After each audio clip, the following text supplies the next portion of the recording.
হাতে বিস্কিটের মতো এই জিনিসটি দেখে অনেকেই বিস্কিট ভাবতে পারেন, কিন্তু এটা আসলে ক্রিকেট বল।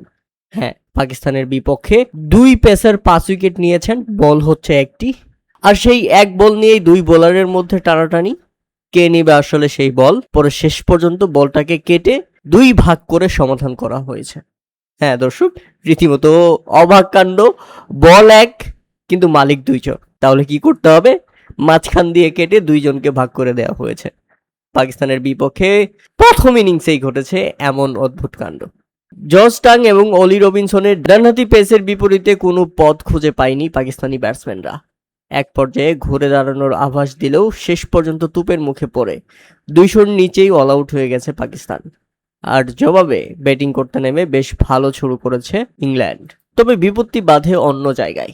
এই 2 বোলারই তো 5 উইকেট করে নিয়েছেন, তাহলে ম্যাচের বলটা আসলে কে নিবে? তবে সমাধান দিয়েছেন রবিনসন।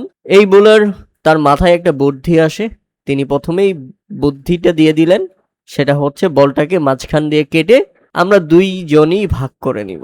এবং শেষ পর্যন্ত সেই কাজটাই করেছে ইংলিশ টিম ম্যানেজমেন্ট। বলটাকে মাঝখান দিয়ে কেটে 2 জনকেই 2টি অংশ দিয়ে দেওয়া হয়েছে। জর্জ টাং 46 রানে 5টি উইকেট এবং রবিনসন 51 রানে 5টি উইকেট নিয়েছেন। তাতে 171 রানের মধ্যেই গুটিয়ে গেছে পাকিস্তান।